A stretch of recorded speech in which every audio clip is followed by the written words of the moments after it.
അവനും പുത്രനും പരിശുദ്ധ റൂഹായിക്കും സ്തുതി ആദിമുതലെന്നും എന്നേക്കും ഉണ്ടായിരിക്കട്ടെ. ആമീൻ. കർത്താവിൽ ഏറ്റവും സ്നേഹമുള്ളവരെ, പെന്തക്കോസ്തി പെരുന്നാളിന് ശേഷമുള്ള 10ാമത്തെ ഞായറാഴ്ചയാണല്ലോ ഇന്നേ ദിവസം.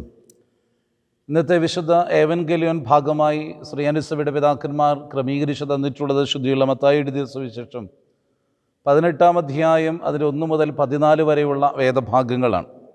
യേശുദമ്പുരാൻ്റെ അടുക്കൽ ശിഷ്യന്മാർ ചെന്നിട്ട് അവരിൽ സ്വർഗരാജ്യത്തിൽ വലിയവൻ ആരായിരിക്കും എന്നൊരു ചോദ്യം ചോദിക്കപ്പെടുകയാണ്. കർത്താവ് ഒരു പൈതലിനെ വിളിച്ച് അവരുടെ ഇടയിൽ നിർത്തിക്കൊണ്ട് പറഞ്ഞു, നിങ്ങൾ മനസ്സ് തിരിഞ്ഞ് ശിശുക്കളെ പോലെ ആയിത്തീരുകയില്ലെങ്കിൽ സ്വർഗരാജ്യത്തിലേക്ക് പ്രവേശിക്കുകയില്ലെന്ന് സത്യമായിട്ട് ഞാൻ നിങ്ങളോട് പറയുന്നു.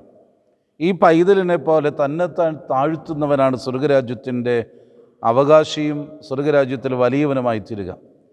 എൻ്റെ നാമത്തിൽ ഈ പൈതലിനെ പോലെയുള്ളവനെ കൈക്കൊള്ളുന്നവൻ എന്നെ കൈക്കൊള്ളുന്നു. ആരെങ്കിലും എന്നിൽ വിശ്വസിക്കുന്ന ഈ ചെറിയവരൊരുവനെ വിരുദ്ധനാക്കിയെങ്കിൽ അവൻ്റെ കഴുത്തിൽ കഴുതയുടെ തിരിക്കല്ല് തൂക്കി സമുദ്രത്തിൻ്റെ ആഴങ്ങളിൽ താഴ്ത്തുന്നതായിരിക്കും അവന് നല്ലത്. വിരുദ്ധതകൾ ഹേതുവായി ലോകത്തിന് കഷ്ടം. വിരുദ്ധതകൾ ആവശ്യം വരേണ്ടത് തന്നെ, പക്ഷേ ആരുമൂലം വിരുദ്ധതകൾ ഉണ്ടാകുന്നു ആ മനുഷ്യന് കഷ്ടം. നിൻ്റെ കയ്യോ കാലോ നിന്നെ വിരുദ്ധനാക്കുന്നുവെങ്കിൽ നിന്നിൽ നിന്ന് അത് മുറിച്ചു കളയുക. നീ 2 കൈകളോ 2 കാലുകളോ ഉള്ളവനായി നിത്യാഗ്നിയിൽ വീഴുന്നതിനേക്കാൾ മുടന്തനായോ ഒറ്റക്കയ്യനായോ ജീവനിലേക്ക് പ്രവേശിക്കുന്നതാകുന്നു നിനക്ക് നല്ലത്. നിൻ്റെ കണ്ണാണ് നിന്നെ വിരുദ്ധനാക്കുന്നതെങ്കിൽ നിൻ്റെ കണ്ണിനെ ചൂഴ്ന്നു കളക. വലിയൊരു സന്ദേശം തന്നെയാണ് കർത്താവ് ഈ വേദഭാഗത്തിൽ കൂടെ അപ്പോസ്തലന്മാരെ പഠിപ്പിക്കുക. ഒരു ചെറിയ ചോദ്യമാണ് അവർ കർത്താവിനോട് ചോദിച്ചത്. സ്വർഗരാജ്യത്തിൽ ആരാണ് വലിയവൻ? അവരുടെ ഉള്ളിൽ കൂടെ നുരഞ്ഞു പൊങ്ങുന്ന ഒരു ചിന്തയാണ്, തങ്ങളിൽ ആരാണ് വലിയവൻ? അപ്പോസ്തലന്മാരുടെ ഇടയിലുണ്ടായ ഏറ്റവും വലിയ തർക്കം അതായിരുന്നുവെന്ന് വചനം പല പ്രാവശ്യങ്ങളിൽ രേഖപ്പെടുത്തിയിട്ടുണ്ട്. തങ്ങളിൽ ആര് വലിയവൻ എന്നൊരു തർക്കം അവരുടെ ഇടയിലുണ്ടായി എന്നുള്ളത്. ആ തർക്കത്തിൻ്റെ പിന്തുടർച്ച എന്ന വണ്ണമാണ് ഇവർ ചോദിക്കുന്നത്, സ്വർഗത്തിൽ ആരാണ് വലിയവൻ? ഞങ്ങളിൽ ആരാണ് വലിയവൻ എന്നുള്ളത് വിട്ടിട്ട് അവർ ചോദിക്കുക, സ്വർഗത്തിൽ ആരായിരിക്കും വലിയവൻ? അതിന് കർത്താവ് പറയുന്ന മറുപടിയാണ്, തിരിഞ്ഞ് ശിശുക്കളെ പോലെ ആകണം. ആ കൂട്ടത്തിലിരുന്നൊരു പൈതലിനെ മുൻപിൽ നിർത്തിക്കൊണ്ട് കർത്താവ് പറയുക, തിരിഞ്ഞ് ഈ ശിശുവിനെ പോലെ ഈ പൈതലിനെ പോലെ നിങ്ങൾ ആകുന്നു എങ്കിൽ നിങ്ങൾ സ്വർഗരാജ്യത്തിലെ വലിയവരായിത്തീരും എന്നുള്ളതാണ്. നിഷ്കളങ്കമായ ജീവിതത്തിൻ്റെ അനുഭവത്തിലേക്ക് മടങ്ങി വരുന്ന ഒരു പൈതലിനെ പോലെ ജീവിത വിശുദ്ധി പ്രാപിക്കുന്ന, കളങ്കമില്ലാത്ത ജീവിതത്തിന് ഉടമയായി തീരാൻ, കളങ്കമില്ലാത്ത ജീവിതത്തിൻ്റെ വഴികളിൽ കൂടെ സഞ്ചരിക്കപ്പെടാൻ ഒരു മനുഷ്യൻ എന്ന് സാധ്യമായി തീരുന്നോ അന്നാണ് അവൻ സ്വർഗരാജ്യത്തിൽ വലിയവനായിത്തീരുക. അർത്ഥാത് കർത്താവ് പഠിപ്പിച്ച ഒറ്റ ഒരു കാര്യം ഇത് മാത്രമാണ്, ജീവിത വിശുദ്ധിയാണ് സ്വർഗരാജ്യത്തിലേക്കുള്ള മാർഗമെന്ന് പറയുന്നത്. കളങ്കമില്ലാത്ത നൈർമല്യമുള്ളതായൊരു ജീവിതം, വിശുദ്ധമായൊരു ജീവിതം, അവൻ സ്വർഗരാജ്യത്തിൽ വലിയവനായി മാറും. ആ വലിയവനായി തീരാനുള്ള ആഗ്രഹത്തെ കർത്താവ് കണ്ടുകൊണ്ട് തന്നെ പറയുകയാണ്, നിങ്ങൾക്ക് വലിയവനാകാം. വലിയവനാകണമെങ്കിൽ ഈ ശിശുവിനെ പോലെ നിങ്ങളായിത്തീരണം. ഇന്ന് പലപ്പോഴും നമ്മൾ ശിശുവിനെ പോലെ ആയിത്തീരാൻ ആഗ്രഹിക്കുന്നവരല്ലേ? പലതും ഉള്ളിൽ മറച്ചു വെച്ചും കളങ്കങ്ങളുടെ നടുവിലും കള്ളത്തരങ്ങളുടെ നടുവിലും ഒരു വലിയ കെട്ടിടത്തെ അല്ലെങ്കിൽ ഒരു വലിയ സാമ്രാജ്യത്തെ പടുത്തുയർത്താൻ ശ്രമിക്കുന്ന നമ്മുടെ ജീവിതത്തിൽ എങ്ങനെയാണ് ഈ നിഷ്കളങ്കമായ മനസ്സോടുകൂടെ ദൈവസന്നിധിയിൽ നിൽക്കാനായിട്ട് സാധിക്കുക? ഈ ലോകം മുഴുവൻ കള്ളത്തരത്തിന് പുറകിലല്ലേ ഇന്ന് സഞ്ചരിച്ചു കൊണ്ടിരിക്കുന്നത്? പലതും വെട്ടിപ്പിടിക്കുവാനായിട്ട്, പലതും സ്വന്തമാക്കാനായിട്ട്, അന്യൻ്റെ മുതൽ തൻ്റേതാക്കി തീർക്കുവാനായിട്ട് കള്ളത്തരത്തിന് നടുവിൽ കൂടെ കടന്നുപോകുന്ന ദൈവമക്കളായിട്ട് ഞാനും നിങ്ങളും തീരുമ്പോൾ എവിടെയാണ് നമ്മുടെ ജീവിതത്തിൽ നിഷ്കളങ്കമായൊരു പൈതലിൻ്റെ ജീവിതമുണ്ടാകുക? ഒരു പൈതലിനെ പോലെ ദൈവസന്നിധിയിൽ കളങ്കമില്ലാത്തവനായി ജീവിക്കാൻ കഴിയുമ്പോൾ നാം സ്വർഗരാജ്യത്തിൽ വലിയവനായിത്തീരും. എന്നിട്ട് കർത്താവ് പറയുകയാണ്, വിരുദ്ധതകൾ ആവശ്യമാണ്, വിരുദ്ധതകൾ ഉണ്ടാകേണ്ടതും ആവശ്യമാണ്. ഈ ചെറിയവരൊരുവന് വിരുദ്ധത വരുത്തുന്നവൻ, അവൻ കഴുതയുടെ തിരിക്കല്ല് കഴുത്തിൽ കെട്ടി കടലിൽ ചാടി ചത്തുകളയുന്നത് അവന് നല്ലതാണെന്നാണ് കർത്താവ് പഠിപ്പിക്കുന്നത്. വിരുദ്ധതകൾ ഉണ്ടാകേണ്ടത് ആവശ്യം, പക്ഷേ വിരുദ്ധതകൾ ഉണ്ടാക്കുന്നവനോ അയ്യോ കഷ്ടമെന്ന് തന്നെ കർത്താവ് പഠിപ്പിക്കപ്പെടുകയാണ്.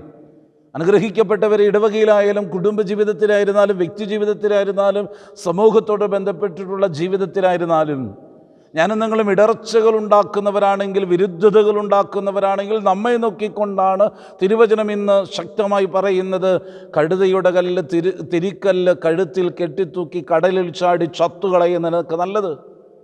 നിൻ്റെ ജീവിതത്തിൽ നിനക്ക് വിരുദ്ധതകൾ ഉണ്ടാക്കുന്നതിൻ്റെ കയ്യോ കാലോ ആണെങ്കിൽ വെട്ടിക്കളയുക. നിൻ്റെ കണ്ണാണ് നിന്നെ വിരുദ്ധനാക്കുന്നുവെങ്കിൽ കണ്ണിനെ ചൂഴ്ന്നു കളയുക. രണ്ട് കൈകളിലുള്ളവനായി നരകത്തിൽ പോകുന്നതിനേക്കാൾ ഒറ്റക്കൈയനായി സ്വർഗത്തിൽ പോകുന്ന നല്ലത്. രണ്ട് കാലുകളുള്ളവനായി നരകത്തിൽ പോകുന്നതിനേക്കാൾ ഒറ്റക്കാലനായി സ്വർഗത്തിൽ പോകുന്ന നല്ലത്. രണ്ട് കണ്ണുള്ളവനായി നരകയാതനയുടെ അനുഭവത്തിലേക്ക് പോകുന്നതിനേക്കാൾ ഒറ്റക്കണ്ണനായി സ്വർഗരാജ്യം പ്രവേശിക്കുന്നത് നല്ലത് എന്ന് കർത്താവ് പഠിപ്പിക്കപ്പെടുകയാണ്. ജീവിതത്തിന് വിനയത്തിൻ്റെ മാർഗത്തെ, ജീവിതത്തിലെ ഏറ്റവും താഴ്മയുടെ ജീവിതത്തെ കർത്താവ് പഠിപ്പിച്ചു തരികയാണ്. ഒരു പൈതലിനെ പോലെ നിഷ്കളങ്കമായി ജീവിക്കാനായിട്ട് നമുക്ക് സാധിക്കണം. ഒരു പൈതലിൻ്റെ നിഷ്കളങ്കത നമ്മൾ കണ്ടിട്ടുണ്ട്. ഒരു കുഞ്ഞ് വഴക്കുണ്ടാക്കും, സർവ്വസാധാരണമാണ്. കുഞ്ഞുങ്ങളുടെ ഇടയിൽ വിരുദ്ധതകളൊക്കെ ഉണ്ടാകാം, അവരുടെ ഇടയിൽ തർക്കങ്ങളുണ്ടാകാം, ഒരു ചെറിയ ഷാഢ്യങ്ങളും ദുഷാഢ്യങ്ങളും ഒക്കെ പിടിക്കാം. ചില വാശികൾ അവർ പ്രകടിപ്പിക്കപ്പെടാറുണ്ട്. പക്ഷേ നിമിഷങ്ങൾക്കുള്ളിൽ അവരുടെ വാശികൾ മാറി അവരൊറ്റക്കെട്ടായിത്തീരുന്ന കാഴ്ച നമ്മൾ പലപ്പോഴും കാണാറുമുണ്ട്. ഇന്ന് പലപ്പോഴും മാതാപിതാക്കന്മാർ അത് ഏറ്റെടുത്തിട്ട് ശണ്ടകളിൽ നിന്ന് ശണ്ടകളിലേക്ക് മാറും. ചില കുടുംബങ്ങൾ തമ്മിൽ അകലാനുള്ള കാരണം, തർക്കങ്ങളുടെ കാരണം കുഞ്ഞുങ്ങളുടെ ഇടയിൽ ഉടലെടുത്തതായ ചെറിയ സ്വാരസ്യങ്ങളാണ്.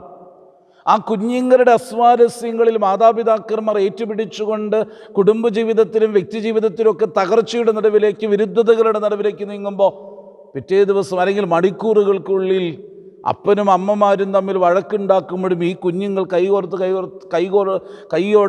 പിടിക്കുന്നതും അവർ സ്നേഹിക്കുന്നതും അവർ പരസ്പരം ഉമ്മ വയ്ക്കുന്നതും അവർ പരസ്പരം സ്നേഹം പങ്കിടുന്നതും നമ്മൾ പലപ്പോഴും കണ്ടിട്ടുണ്ട്. പക്ഷേ കാരണവന്മാരിത് വിട്ടുകൊടുക്കാൻ തയ്യാറല്ലേ? അവിടെയാണ് നിഷ്കളങ്കത എന്ന് പറയും. ഒരു കുഞ്ഞിൻ്റെ നിഷ്കളങ്കത. ആ കുഞ്ഞ് ഇടർച്ചകളുടെ നടുവിൽ കൂടെ കടന്നു പോകാൻ ആഗ്രഹിക്കുന്നവനല്ലേ?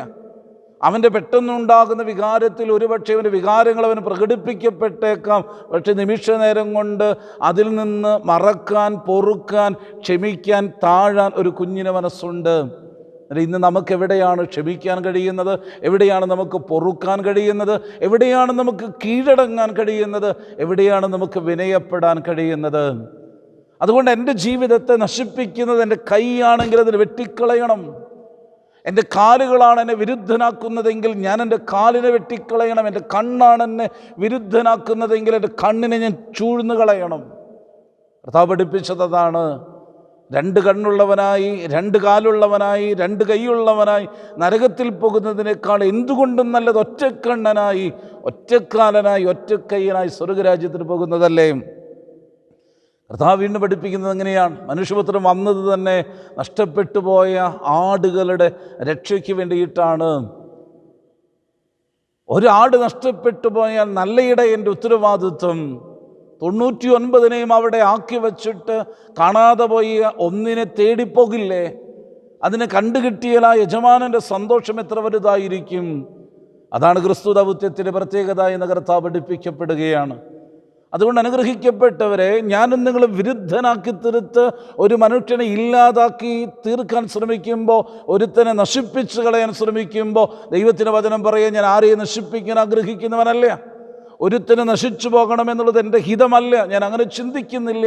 എല്ലാവരെയും ചേർത്ത് നിർത്താൻ വഴിതെറ്റിപ്പോകുന്ന ഓരോ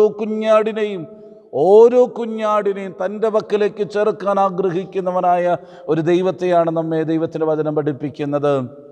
നമ്മുടെ ജീവിതത്തെ പരിശോധിക്കപ്പെടാനിടയാകട്ടെ. ഞാനായിട്ട് എൻ്റെ ഇടവകയിൽ വിരുദ്ധതകൾ ഉണ്ടാക്കുന്നെങ്കിൽ, ഞാനായിട്ട് എൻ്റെ കുടുംബ ജീവിതത്തിൽ വിരുദ്ധതകൾ ഉണ്ടാക്കുന്നെങ്കിൽ, ഞാനായിട്ട് എൻ്റെ ഇടവകയിൽ വിരുദ്ധതയുണ്ടാക്കുന്നെങ്കിൽ, എൻ്റെ ദേശത്ത് വിരുദ്ധതയുണ്ടാക്കുന്നെങ്കിൽ, എൻ്റെ വ്യക്തിപരമായ ജീവിതത്തിൽ ഞാൻ വിരുദ്ധതയുണ്ടാക്കുന്നവനാണെങ്കിൽ ഞാൻ എന്നെ തന്നെ ക്രമീകരിക്കണം. ഒരു ശിശുവിനെ പോലെ നിഷ്കളങ്കമായ ജീവിതാനുഭവത്തിലേക്ക് എനിക്ക് മടങ്ങി വരാൻ സാധിക്കണം. ഞാൻ വിരുദ്ധതയുണ്ടാക്കിയിട്ട് ഒരു പൈതലിനെ നഷ്ടപ്പെടുത്താനിടയാകരുത്. ഒരാത്മാവ് പോലും എൻ്റെ പ്രവൃത്തി ദോഷം കൊണ്ട് നഷ്ടപ്പെടാനിടയാകരുത്. എൻ്റെ സംസാരം കൊണ്ട് ഒരു ആത്മാവ് നഷ്ടപ്പെടാനിടയാകരുത്. കാരണം ദൈവത്തിൻ്റെ ആഗ്രഹം അവനെ നേടുക എന്നുള്ളത് തന്നെയാണ്. എൻ്റെ പ്രവൃത്തിയും എൻ്റെ സംസാരങ്ങളും എൻ്റെ ചെയ്തികളും ആത്മാക്കളെ നേടുന്നതിനായിരിക്കണം. അത്തരത്തിൽ നമ്മുടെ ജീവിതത്തെ ക്രമീകരിപ്പാൻ ദൈവം നമുക്കിടയാക്കട്ടെ. നമുക്ക് ഇപ്രകാരം പ്രാർത്ഥിക്കാം. സ്നേഹമുള്ള ഞങ്ങളുടെ നല്ല ദൈവമേ, മനോഹരമായ നല്ല ദിവസത്തിന്, നല്ല സമയത്തിനായി സ്തോത്രം. അവിടുത്തെ മാറോട് ചേർന്നിരിപ്പാൻ, അവിടുത്തെ കൃപകൾ അനുഭവിപ്പാൻ ഞങ്ങളെ സഹായിക്കണമേ. അവിടുത്തെ കൃപയും സാന്നിധ്യവും ഞങ്ങൾക്ക് അനുഗ്രഹമായി മാറണമേ. അങ്ങേമാറോട് ചേർന്നിരുന്ന് വിശുദ്ധിയോടെ ജീവിപ്പാൻ ഞങ്ങളെ ഒരുക്കണമേ. അവിടുത്തെ സാന്നിധ്യം ഞങ്ങൾക്ക് കൂട്ടായിരിക്കണമേ. കർത്താവെ, ഞങ്ങൾ വിരുദ്ധതകൾ ഉണ്ടാക്കുന്നവരായിട്ടല്ല, ഇടർച്ചകൾ ഉണ്ടാക്കുന്നവരായിട്ടല്ല, ഒരു കുഞ്ഞിനെ പോലെ നിഷ്കളങ്കനായി സ്വർഗരാജ്യത്തിൽ ശ്രേഷ്ഠനായി തീരാൻ ഞങ്ങളെ സഹായിക്കണമെന്ന് പ്രാർത്ഥിക്കുന്നു. എല്ലാ നന്മയ്ക്കുമായി സ്തോത്രം. യേശുവിൻ തിരുനാമത്തിൽ തന്നെ ആമേൻ.